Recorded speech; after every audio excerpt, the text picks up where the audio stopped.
이번 주 들어서 이제 이 계시록 21장을 가지고 이제 설교 준비를 쭉 하는 가운데 제 머릿속에 계속 유행가 가사, 제가 초등학교 때 나왔던 하숙생이라는 노랫말이 머릿속에 맴드는 것을 이번에 경험을 했습니다. 인생은 나그네 길, 어디서 왔다가 어디로 가는가. 이 한 줄이 계속 머릿속에서 이렇게 되뇌어졌는데요. 이런 내용의 노래 아닙니까? 인생은 나그네 길, 어디서 왔다가 어디로 가는가. 구름이 흘러가듯 떠돌다 가는 길에 정일랑 두지 말자, 미련일랑 두지 말자. 인생은 나그네 길, 구름이 흘러가듯 정처 없이 흘러서 간다. 계속 제가 이 노랫말이 머릿속에 맴도는데 노랫말을 가만히 보니까 이게 참 혼미한 인생이에요. 어디에서 왔는지도 모르고 어디로 가는지도 모르고, 그래서 정을 줄 수도 없고 사랑을 나눌 수도 없고, 그래서 구름이 흘러가듯 그냥 이렇게 인생을 내맡기고 살아가는 그런 모습이 머릿속에 이렇게 떠올려지는 겁니다.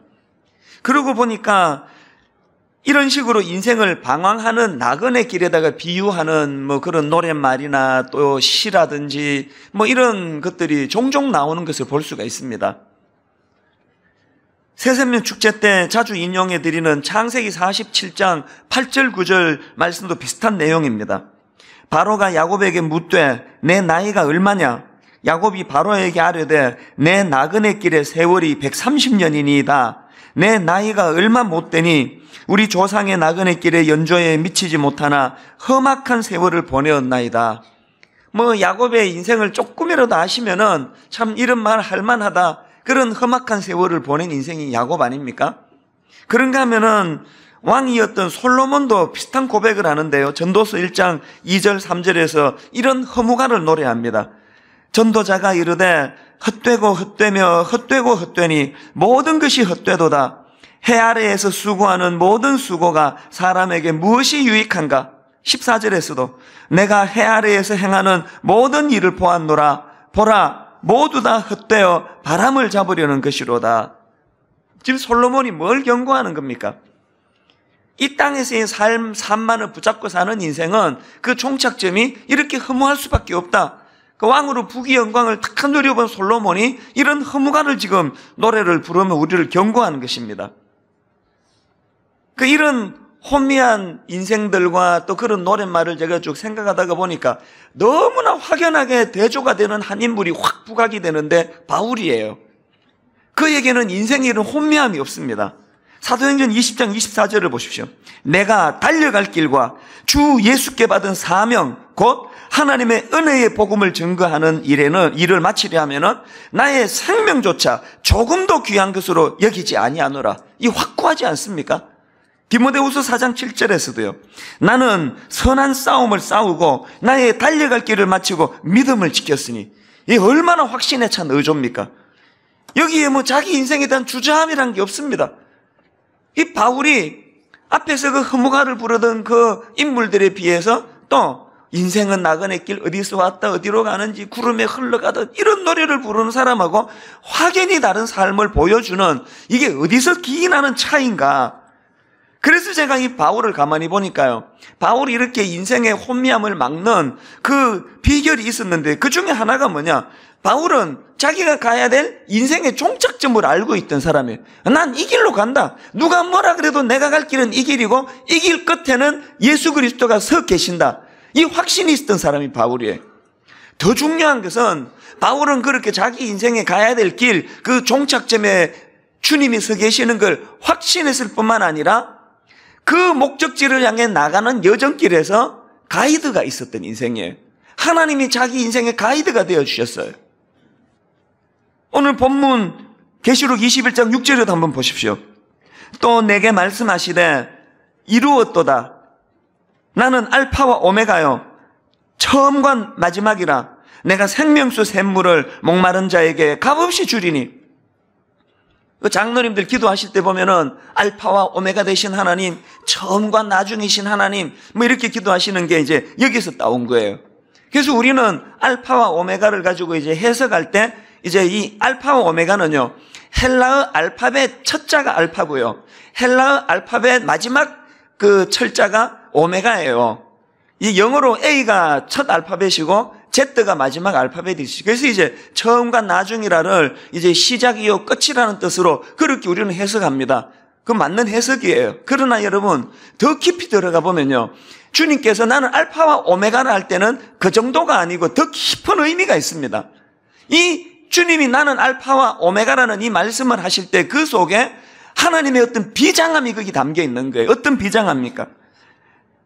나는 시작한 일은 끝까지 책임지는 하나님이다. 나는 시작한 일은 끝까지 완성하는 하나님이다. 그러고 보니까요, 23살 내 인생이 혼미한 상태에 빠져 있을 때 목사 아들이지만 그 이전에 하나님을 인격적으로 만난 적도 없고 그냥 교회만 왔다 갔다 했던 그런 인생이었던 저였는데, 하나님 내 인생의 밑바닥을 헤맬 때 알파로 저에게 다가오셨어요. 상상을 초월하는 은혜를 저에게 주시고, 그렇게 엘리멜렉 그 몰락한 엘리멜렉 가문에게 그렇게 주셨던 것처럼 하나님께서 저를 붙들어 주심으로 말미암아 그 알파의 하나님을 제가 경험하고요, 그 이후로 지금 30년이 지난 오늘에 이르기까지 그 하나님의 인도하심, 그 붙잡아 주시는 하나님 은혜를 누리면서 살고 있는 거예요. 그래서 제가 확신하는 게 뭐냐, 내 인생의 마지막 날 하나님께서는 오메가 하나님으로 내게 다가오심으로 내 인생의 마지막까지 인도해 주실 것이다. 이 붙들어 주시는 하나님, 그 하나님의 비장한 자기 선포가 그게 나는 알파요 오메가라는 거예요. 오늘 여러분 과거에 알파로 찾아오신 그 하나님께서 여러분 인생의 오메가까지 인도해 주실 줄 믿으시기를 바랍니다. 이 믿음을 바울이 갖고 있었기 때문에 그는 인생은 어디서 왔다 어디로 가지? 이런 나약한 노래를 부르는 사람이 아니었다는 사실입니다. 이런 맥락에서 저는 오늘 본문을 이제 3주 동안 살펴보는 이 계시록 21장, 22장은요, 이제 계시록의 어떤 의미에서 가장 중요한 대목이에요. 자, 오늘 본문 21장 1절, 2절을 한번 보시겠습니까? 우리 같이 한번 읽어보시겠습니다. 또 내가 새 하늘과 새 땅을 보니 처음 하늘과 처음 땅이 없어졌고 바다도 다시 있지 않더라. 또 내가 보매 거룩한 성 새 예루살렘이 하나님께로부터 하늘에서 내려오니 그 준비한 것이 신부가 남편을 위하여 단장한 것 같더라. 여기 보면 지금 사도 요한은 몸은 밤모습에 갇혀 있습니다. 몸은 비참한 상황입니다. 그리고 초대교회 성도들이 현실은 너무나 절망적이에요. 그 악한 로마의 압제로 신음하는 상황이에요. 그런데 사도 요한이 뭘 봅니까? 장차 완성될 하나님의 교회를 상징하는 새 예루살렘을 예비해 두셨다. 장차 도래하게 될 하나님 나라, 새 하늘과 새 땅을 준비해 두셨다. 요한이 그걸 본 거예요. 신앙생활은 다른 게 아닙니다. 오늘을 살아가는 우리가 오늘의 현실만 보고 절망하고 무너지지 않도록 하나님의 배려하심, 장차 도래하게 될 하나님 나라, 니들이 이 어려운 고난과 이 연단의 과정을 다 이겨냈을 때 그때 누리게 될 하나님 나라의 영광을 너희들이 누리게 될 것이다. 그걸 당겨서 보는 게 그게 신앙이에요. 우리가 이걸 못 보기 때문에 몸은 교회를 다니는데 세상 사람과 하나도 다를 바 없는 가치관을 가지고 그렇게 아웅다웅 살아가는 거 아닙니까? 제가 이 요한 계시록 21장을 묵상을 하면서 우리가 진짜 하나님 나라를 맛보고 누리고 요한이 경험한 그 영광을 본다면은 우리 가치관 다 바뀌게 되어 있습니다. 그래서 오늘 이 부분을 한 3가지로 정리해서 우리가 누리게 될 하나님 나라의 영광을 우리가 경험하고 맛보고, 그래서 우리가 변화돼야 될 이 가치관이 어떤 것들이 있는가 한 3가지로 정리를 해봤는데요. 자, 첫째로요, 우리 초점이 이제 지금 이곳이 아니라 장차 누리게 될 그 나라에 있게 된다면 변하게 될 가치관입니다. 첫째, 야망이 아니라 거룩을 추구하는 인생이 된다는 것입니다.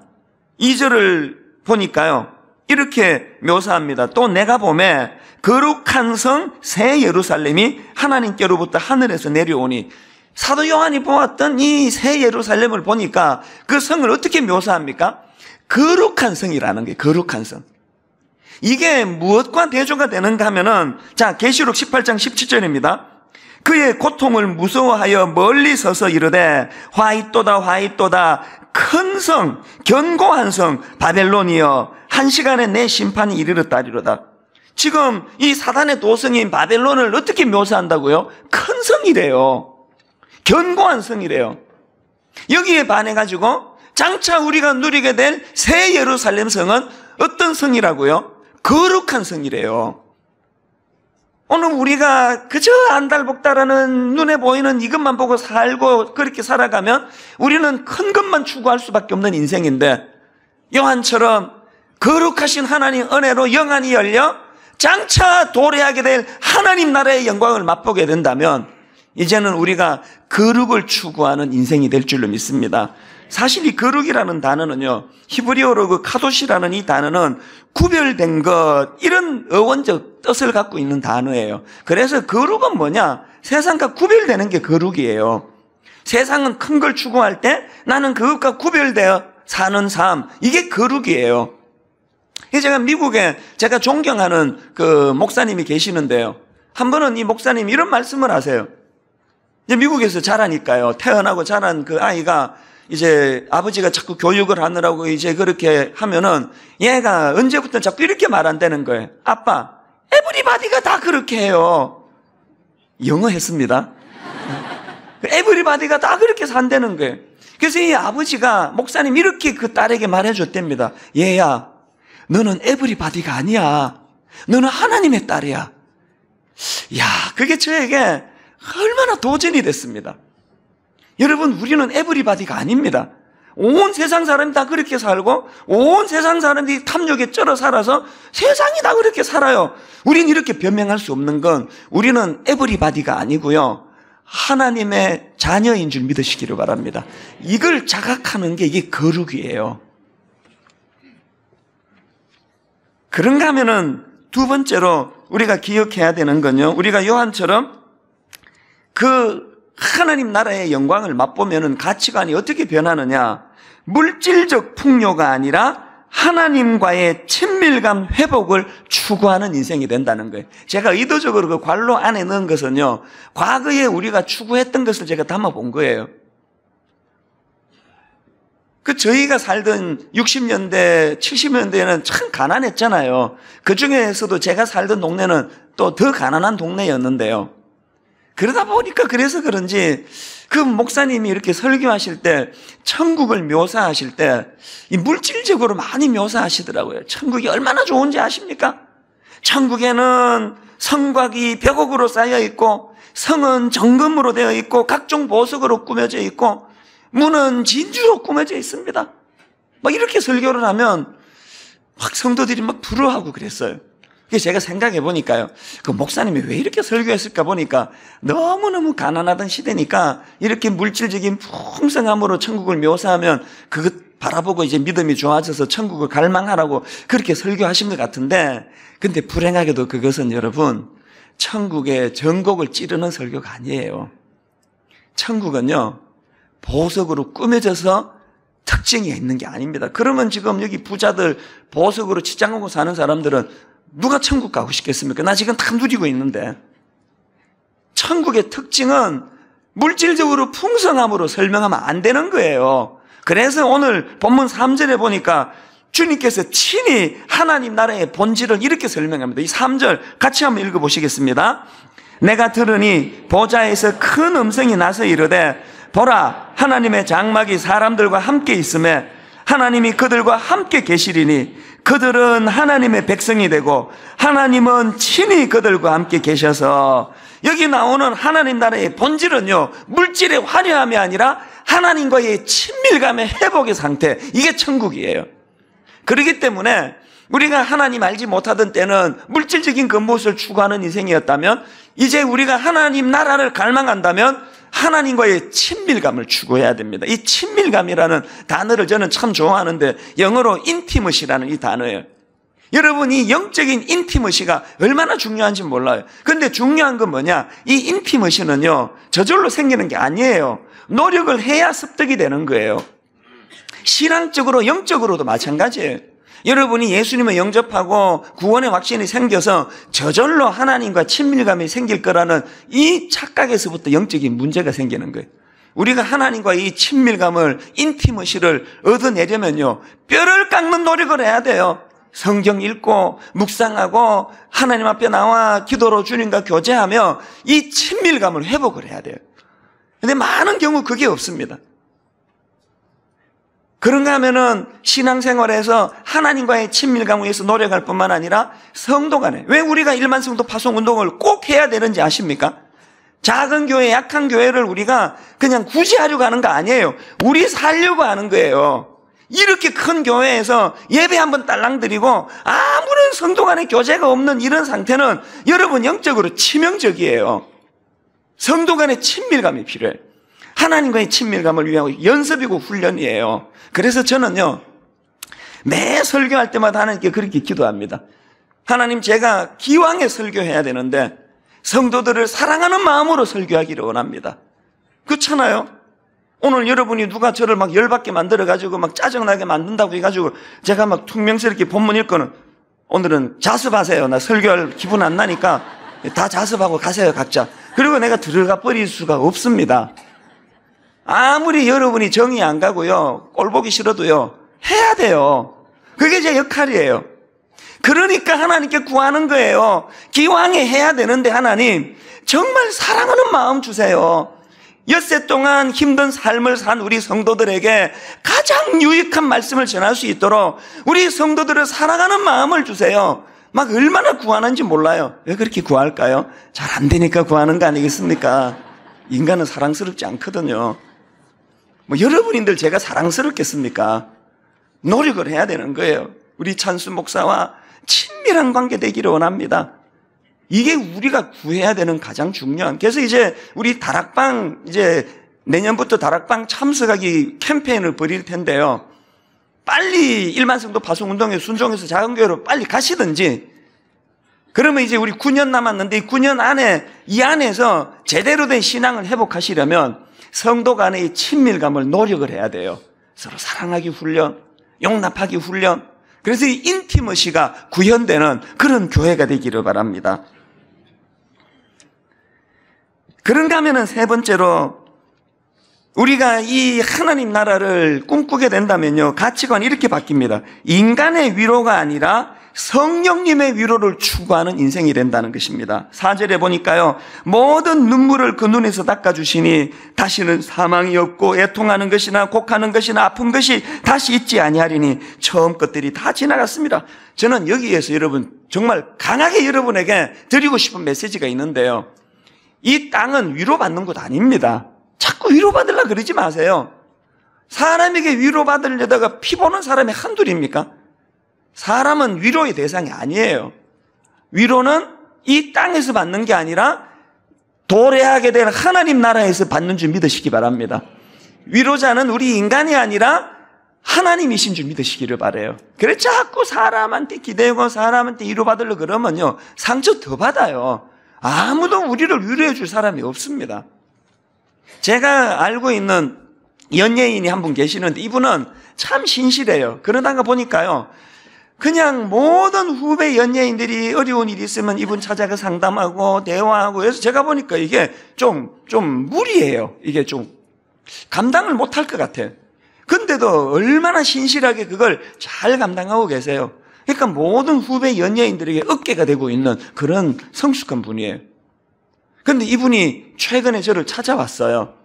그래가지고는 앉으실 때부터 제가 보니까요, 그 영적으로 이렇게 확 잡히는 게 있잖아요. 왜 왔을까? 위로받고 싶어서 오신 거예요. 그 대화하는 중에요, 얼핏 그게 비춰지는데 마음이 아팠습니다. 뭐 이런 요지예요. 많은 후배들이 자기를 의지하고 자기를 기대고 그 일을 자기가 해나가는데 버거운 거예요. 난 누구에게 기대나? 내가 아플 때, 내가 마음이 힘들 때 누가 나를 위로해 주나? 그런 마음이 제게 느껴져서 그날 참 마음이 안 좋았어요. 그래서 제가 그분을 위해서 기도해 드렸습니다. 기도합시다. 그러고는 기도하니까 아니나 다를까 막 우시는 거예요. 그리고는 크리넥스를 뽑더니 눈물을 다 닦으시더니 기도 딱 끝나고는요, 제가 깜짝 놀랐던 게 싹 원래로 돌아갔어요. 언제 힘들었냐는 듯이. 그러고는 생글생글 웃으시면서 그렇게 하고 가셨어요. 그럼 매일이 왔는데 여느 때나 똑같이 그렇게 후배들을 섬기고 또 여러 가지 연예인들이 하는 좋은 일들을 하는 일을 그렇게 하고 계시더라고요. 그래서 제가 그날 깨달은 게 뭐냐면요. 위로는 하나님께 받는 거구나. 인간에게 위로받으려고 그러지 마세요. 아무 위로자가 이 세상에는 없습니다. 그러고 보니까 성령님은 묘사할 때 보혜사 성령님 그러는데요. 이 보혜사가 원어로 보면은 직역하면 위로하다라는 뜻이에요. 그러니까 보혜사 성령님 이런 어려운 말 쓰지 말고요. 위로자 성령 이렇게 말씀하시면 돼요. 위로는 이찬수 목사가 하는 게 아니고 성령님이 하시는 줄 믿으시기 바랍니다. 고린도후서 1장 4절 5절입니다. 우리의 모든 환난 중에서 우리를 위로하사 우리로 하여금 하나님께 받는 위로로서 모든 환난 중에 있는 자들을 능히 위로하게 하시는 이시로다. 그리스도의 고난이 우리에게 넘친 것 같이 우리가 받는 위로도 그리스도로 말미암아 넘치는도다. 바울이 이렇게 절망하다고도 뻘떡 일어나고 고통 중에 낙심하다고 뻘떡 일어나고 뻘떡 일어날 수 있었던 원동력이 여기에 있었더라고요. 바울은 위로자 되시는 성령님을 인티머시, 친밀감으로 가까이 교제하는 은혜가 있었다는 거예요. 여러분이 얼마나 억울해요. 모태신앙으로 그 긴 시간 교회에다 투자하고 없는 돈 헌금하고 그렇게 교회를 섬기시면서 위로자 되시는 성령님은 한 번도 경험하지 못하고 살면 이게 얼마나 억울하시겠냐는 거예요. 아까 그 연예인이 자기의 심정을 이렇게 호소할 때 저는 속으로 뭐라고 대답한지 아십니까? 추임새를 이렇게 넣어줬습니다. 나도 그렇다. 나도 외롭다. 나도 어깨만 빌리는 사람만 있지 나도 어깨 기댈 데 없다. 제가 그런 말을 추임새처럼 속으로 넣었어요. 너만 그러냐? 나도 그렇다. 어느 성도가 저 찾아와가지고 목사님의 어깨가 되드리겠습니다. 그러고 오는 사람 내가 한 명도 못 봤어요. 어깨를 좀 빌려주세요. 그거 아닙니까? 그러나 제가 여러분 옥하는 목사님도 안 계시고 뭐 아무 어른도 안 계시고 누구에게도 내가 기댈 데가 없는 그런 고독한 단임 목사가 됐지만 씩씩하게 잘 살 수 있는 것, 자고 나면 또 괜찮아지는 것, 자고 나면 또 회복이 되는 것, 저 안에 계시는 성령님이 저의 위로자 되는 줄 믿으시기 바랍니다. 이게 믿음이에요. 이게 최근에 어떤 분이요, 예전 6월 달인가 우리가 이 설교를 했지 않습니까? 그때 그 설교 내용은 제가 기억이 안 나는데요, 마지막으로 우리 찬양을 불렀잖아요. 나 지금 말고 훗날에, 나 지금 말고 훗날에. 그때 이 찬양을 불렀던 기억이 나요. 이분이 연세가 좀 드신 권사님인데 그날 엄청나게 은혜를 받았다는 거예요. 지금 영적으로 교회적으로 어려움이 있어가지고 너무나 공고하고 낙심된 상황이었는데 목사님 설교를 듣고 얼마나 위로를 받고 회복을 얻은지 모릅니다. 그래서 제가 최근에 그 편지를 바꿔서 이 노랫말 가사를 다시 봤어요. 3절에 보니까 수많은 내 계획 위에 왜 구름이 덮였는지, 왜 내 노래 그쳤는지 그날 되면 이해하리. 4절로 가서 나 원하던 모든 것을 왜 이루지 못했는지, 왜 내 희망 깨졌는지 높은 데서 이해하리. 제가 이걸 가만히 생각해 보니까요, 왜 하나님은 우리에게 이 땅에서 이런 고통을 주세요? 이런 아픔을 주세요? 그건 왜 그러냐면요, 하나님의 관심은 안개처럼 지나가는 이 땅에서 잘 먹고 잘 사는 데 관심이 있는 분이 아니고 우리가 요한이 보았던 그 새하늘과 새 땅, 그 나라에서 놀라운 천국 백성으로 살아가기에 부족함이 없도록 이 땅은 훈련하는데, 훈련은요 눈물이 쏙 빠지게 하는 거예요. 지금 겨울에 야구 선수들, 축구 선수들 엄청나게 연습을 해놓으면 봄에 이제 펄펄 나는 거예요. 하나님의 관점으로 이 땅은요, 겨울에 지금 운동선수 연습하는 그 시즌이에요. 여기 우리 즐기러 온 거 아니에요. 그래가지고 어떤 사람이 인터넷에 보니까 유현진 선수가 요즘에 자꾸 그 예능 프로그램에 나오는 걸 누가 우려하면서 비판의 글을 썼더라고요. 이게 지금 걱정인데, 이제 자꾸 예능만 보면 안 되는데 겨울에 연습해야 되는데, 그 유현진 선수는 아껴서 하는 말 아닙니까? 하나님이 우리를 아껴서 하시는 말씀이에요. 얘야, 니들이 이 땅에서 맨날 즐기고 누리고 쾌락만 추구하면은 나중에 힘들어져. 그래서 마지막 5절에서 하나님이 주시는 메시지의 말씀이 이렇게 마무리되는 거예요. 내 주님은 다 아시고 이 죄인을 인도하네. 눈물 없이 주 베리니 이젠 정령 이해하리. 내 손잡은 주 믿고서 험악한 길 다 갈 동안 늘 힘있게 찬송하면 훗날 그 뜻 이해하리. 제게 편 주신 그 권사님처럼 눈물의 훈련 연단의 과정에 계시는 분, 이제 여러분 조금만 더 견디시면 돼요. 잘해 오셨어요.